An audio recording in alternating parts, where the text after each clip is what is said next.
주의 은혜라 주의 은혜라 내 평생 살아온 길 주의 은혜라 주의 은혜라 담이 없는 사랑. 성경 말씀은 요한복음 14장 27절 말씀입니다. 우리 함께 한 목소리로 봉독하시겠습니다. 평안을 너희에게 끼치노니 곧 나의 평안을 너희에게 주노라. 내가 너희에게 주는 것은 세상이 주는 것과 같이 아니하니라. 너희는 마음에 근심하지도 말고 두려워하지도 말라. 아멘. 샬롬은 히브리어로 평안하십니까? 평안을 뜻하는 것이죠. 그리고 우리나라 말로는 안녕하십니까? 라는 말이죠. 여러분, 안녕이라는 뜻이 아무 탈 없이 편안하다, 몸이 건강하고 마음이 편안하다 라는 뜻입니다. 그래서 우리는 모두 만나면 평안하신지요? 그리고 헤어질 땐 평안하세요 하며 하루에도 몇 번씩 안녕과 평안을 묻고 또 그것을 바랍니다. 그러나 정작 나는 평안합니다 라고 말할 수 있는 사람이 과연 얼마나 될까요? 옛말에 가지 많은 나무에 바람 잘 날 없다라는 말이 있죠.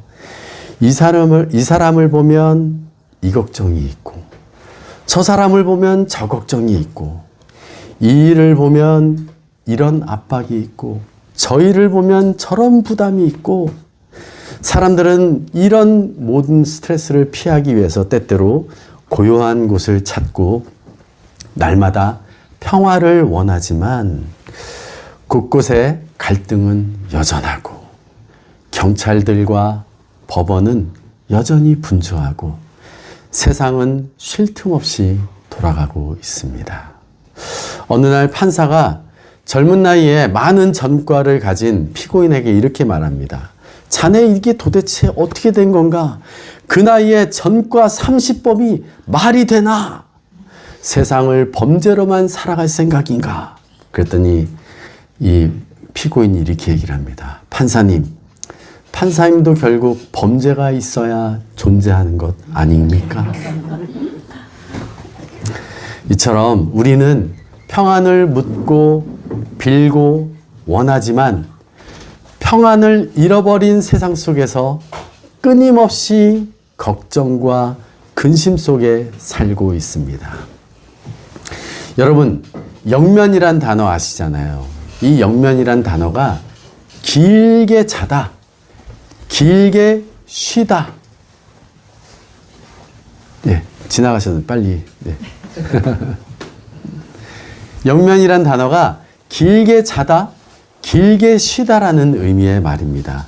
그런데 여러분, 길게 쉰다는 이 말, 영면이란 말, 오직 우리는 죽은 사람에게만 사용을 합니다. 이는 한편으로는 산 사람은 길게 쉴 수 없다는 뜻이기도 한 것이죠. 시편 90편 10절에 이렇게 말씀합니다. 우리의 연수가 70이요.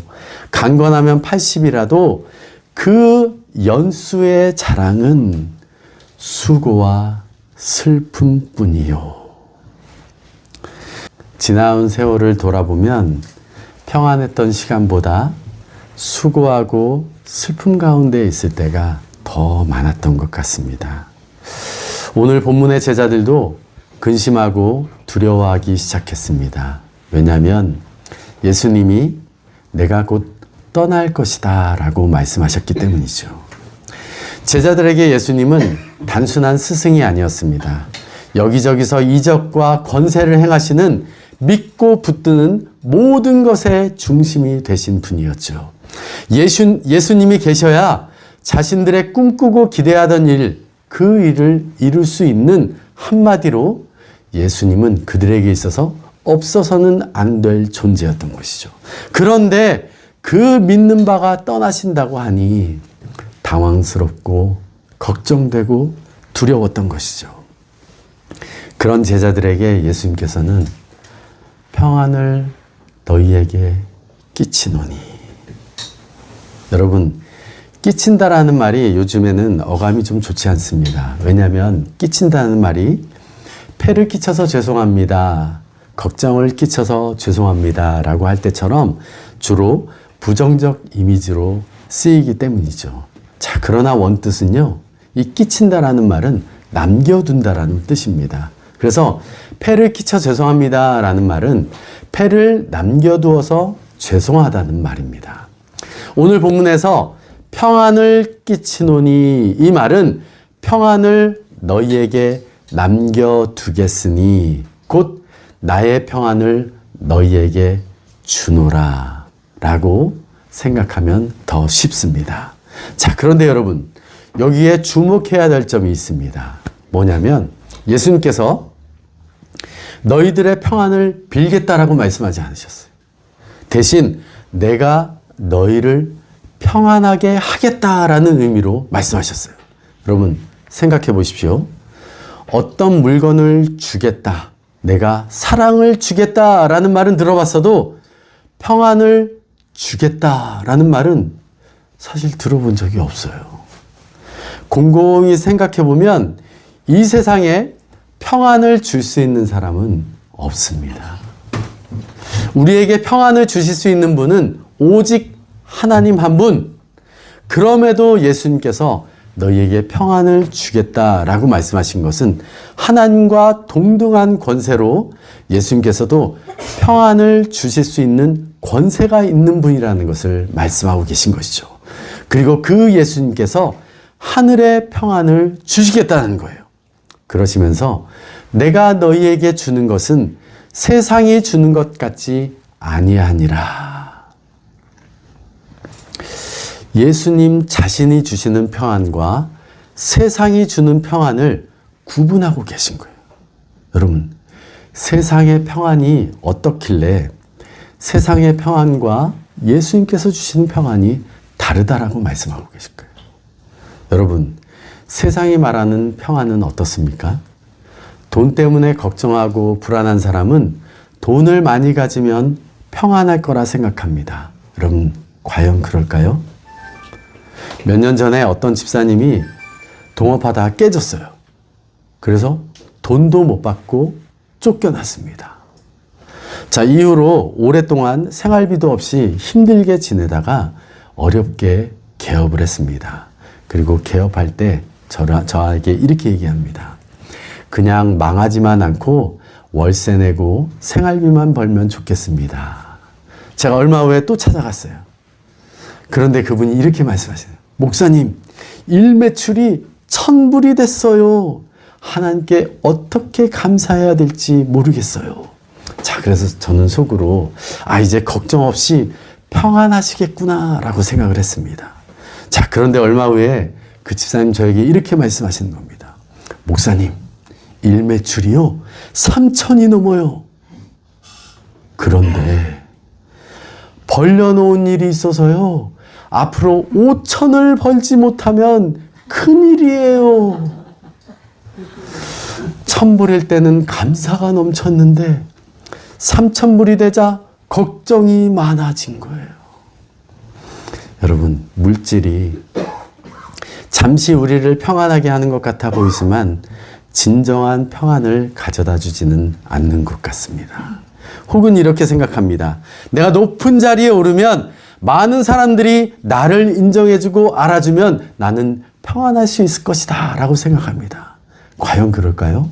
여러분, 얼마 전에 한국에 KBS 기사에 이런 일이 있었어요. 드라마를 막 끝낸 인기 절정의 여배우가 있었는데 그 여배우가 이런 말을 했습니다. 지금 제가 누리는 인기가 거품이면 어쩌지 하는 생각이 듭니다. 지금 이 행복, 그 행복을 붙잡고 싶은 간절함이 오히려 불안함으로 다가온 것 같습니다. 이상하죠? 가지면 평안할 것 같은데 가질수록 조여오는 그 불안감, 행여 놓칠까 하는 두려움이 있다라는 것이죠. 한편 미국의 이름만 들어도 알만한 유명한 배우가 이런 말을 했다고 합니다. 나는 한 여성이 가질 수 있는 모든 것을 가졌습니다. 나는 젊고 아름답습니다. 나는 돈도 많고 사랑에 굶주리지도 않았습니다. 수백 통의 팬레터도 매일 받습니다. 누구보다 건강하고 부족한 것이 없습니다. 미래에도 그렇게 살 수 있다고 확신합니다. 그런데 웬일일까요? 나는 너무나도 공허하고 불행합니다. 뚜렷한 이유를 찾을 수 없습니다. 그러나 나는 불행하다고 느끼고 있습니다. 그들은 돈도 있었고 건강도 있었고 다른 사람의 관심과 사랑도 받았고 미래에 대한 소망과 확신도 있었어요. 그러나 그들은 이유 없이 힘들어하고 혼란스러워하고 근심에 쌓여 자기가 왜 그러는지 이유도 몰랐던 거예요. 한마디로 말씀드리면 물질적으로 정신적으로 풍요했지만 그 마음속에 평안이 없었다라는 것입니다. 여러분, 이런 것들이 비단 연예인들만 느끼는 걸까요? 우리가 비록 그들만큼 돈, 인기, 명예, 권세는 없어도 어느 날 조용하고 평온한 시간에 알 수 없는 불안과 공허함이 밀려드는 경험을 할 때가 있습니다. 여러분, 왜 그럴까요? 왜 세상이 주는 평안에는 이유 없는 불안과 공허함이 따라올까요? 잠시 누리는가 싶다가도 또다시 근심에 쌓이게 되는 걸까요? 이는 성경에서 말하는 평안, 평강이 가진 의미에서 해답을 찾을 수가 있습니다. 유대인들이 평안이라는 단어를 들으면, 샬롬이라는 단어를 들으면 단순히 문제없는 상황이나 혹은 형편을 연상하지 않습니다. 오히려 평안의 상태를 연상합니다. 이는 어떤 조건 때문에 생긴 안정감이 아니라 존재 자체가 온전한 평안의 상태를 의미하는 것. 곧 평안의 조건이 아닌 평안의 상태를 연상한다는 것입니다. 자, 왜 그러냐면 성경에서의 평안이 하나님께서의 세상을 창조하실 때의 완전한 상태, 흠없는 상태를 의미하기 때문에 모든 것이 제자리에 있고 하나님과 사람, 그 세상 만물이 온전히 조화를 이루던 상태, 그것이 바로 성경이 말하는 평안이에요. 그런데 그 완전하고 흠없던 평안의 상태가 죄로 인해서 깨져버렸어요. 그래서 불완전하고 흠투성이의 세상이 되어버렸습니다. 자, 그래서 평안하고 고요한 것처럼 느끼다가도 알 수 없는 불안과 공허함이 찾아와 혼돈 가운데 어지러워하는 것이죠. 여러분도 잘 알고 있는 완전한 평안 속에 살던 한 사람이 있었습니다. 누굴까요? 바로 아담이에요. 근심과 걱정 없이 살던 이 사람은 하나님의 선물인 온전하고 흠없는 참 평안을 누리며 살고 있었습니다. 그러나 그가 사단의 유혹으로 죄를 범한 후에 이렇게 얘기를 합니다. 내가 두려워하여 숨었나이다. 이때부터 인간은 처음으로 두려움을 경험하게 됩니다. 죄로 인해서 삶 가운데 불안과 혼돈이 찾아온 것이죠. 그래서 죄로 인해서 다른 사람을 탓해서 자신의 평안을 찾으려 하고 다른 사람 것 뺏어서 그것으로 잠시 평안을 누리는 듯 하다가 그것을 뺏기지 않으려고 근심하고 두려워하고 그것을 지키기 위해 발버둥 치다가 그 가운데서 다시 혼란스러워하는, 그렇게 죄로 망가져버린 평안으로 우리를 위로하고 있었던 것입니다. 세상이 주는 평안, 죄로 깨져버린 평안, 이런 불완전하고 거짓된 평안 속에서 근심하고 두려워하는 인간들을 위해 오늘 예수님 이렇게 말씀하십니다. 평안을 너희에게 끼치노니 곧 나의 평안을 너희에게 주노라. 내가 너희에게 주는 것은 세상이 주는 것 같지 아니하니라. 이는 단순한 위로의 말씀이 아닙니다. 구원을 통한 회복의 선언, 하나님께서 창조하실 때의 완전한 상태, 흠없는 상태의 평안, 그 평안을 주시겠다. 죄로 인해 깨진 평안, 예수 그리스도의 십자가 대속으로 그 죄 문제를 완전히 해결하시고 하나님과 다시 화목하게 하셔서 그의 영으로 새롭게 창조하시고 위로 하나님과의 조화, 옆으로 사람 간의 조화를 이루는 완전하고 흠없는 상태인 참 평안, 그 평안을 회복시키시고 누리게 하시겠다라고 선언하신 거예요. 그의 보혈로 하나님 앞에 담대히 나아가 하나님과의 관계가 회복된 자, 다시 말씀드리면 구원받은 자가 누리는 온전한 평안, 그리고 그 평안은 환경에서 오는 것이 아닙니다. 그리고 조건이 좋아진 것이 아닙니다. 환경과 조건을 뛰어넘는 관계에서 오는 평안인 것입니다. 하나님과의 화목관계 안에서 흘러나오는 평안. 그래서 두려운 환경에서도 하나님께 나아가 하나님께서 주시는 시원한 생수로 영혼의 갈증이 해소가 되고, 깊은 절망과 슬픔 속에서도 하나님께서 주시는 꿀송이 같은 위로와 말씀으로 영혼의 만족과 평안을 얻는, 이는 세상이 줄 수 없는 것이죠. 환경이나 조건에 따라 달라지는 평안이 아니라 하나님께서 주시는 관계에서 나오는 진정하고 온전한 평화, 곧 나의 평안을 너희에게 주노라. 여러분, 이 말씀을 예수님께서 언제 하셨는지 아십니까? 아까 말씀드렸듯이 떠날 때 말씀하셨어요. 왜 그러셨을까요? 여러분, 사랑하는 자녀를 떠나보내는 상황을 한번 생각해 보십시오. 밥을 굶는 건 아닌지, 사고를 당하는 건 아닌지, 힘들어하지는 않는지 온통 자녀 생각뿐이죠. 예, 오늘 인기가 많으시네요, 다들. 제가 한국을 떠나서 미국에 올 때 제 부모님께서 주머니에서 돈을 꺼내주시면서 눈물을 글썽이셨습니다. 사랑하는 자식이 타지에서 고생은 하지 않을지, 밥을 굶지는 않을지, 힘들지는 않을지, 자식이 좀 더 평안하기를 바라며 돈을 주시지 않으셨겠습니까? 만약 우리 부모님이 저에게 평안을 주실 수 있었다면 아마 돈 대신 평안을 주셨을 것입니다. 왜냐하면 살아가는데 평안만큼 중요한 것이 별로 없기 때문이에요.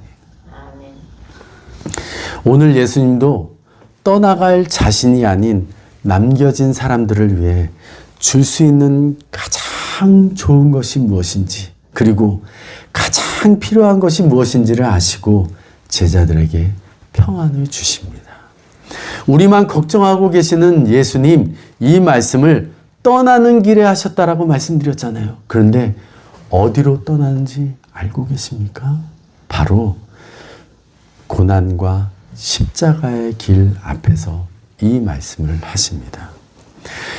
그가 받으실 고난과 능욕이, 그리고 십자가의 고통이 얼마나 클 것인지 아시면서 그의 받을 고통 안중에도 없고 오히려 남아있는 우리만 생각하신, 그리고 우리에게 평안을 주시기 위해 찢기고 피 흘리시고 침뱉음을 당하시고 십자가를 묵묵히 지십니다.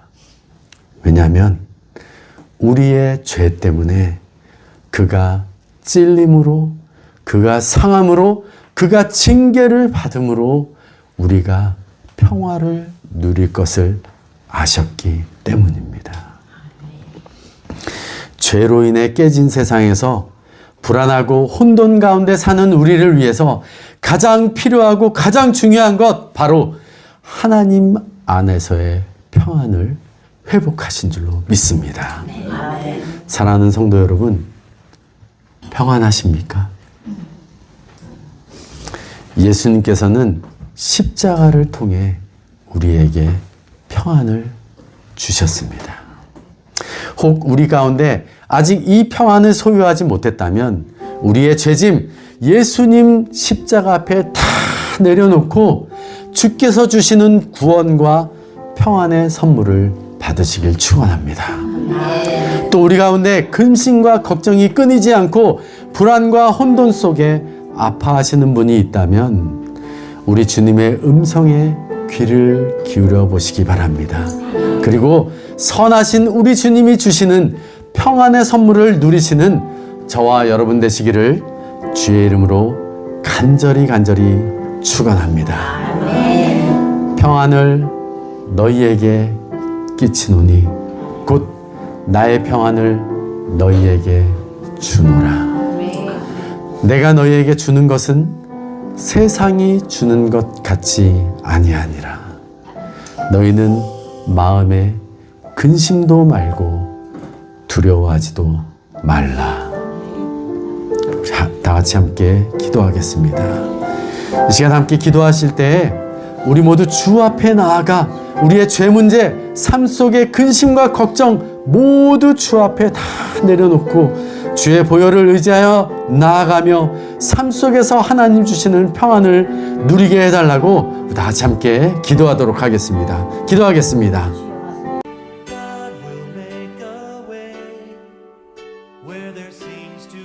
워싱턴 이음교회 유튜브 채널에 방문하신 모든 분들을 환영하고 축복합니다. 북버지니아에 위치한 이음교회 주일 예배에 관한 문의는 아래 이메일 주소로 연락하시길 바랍니다.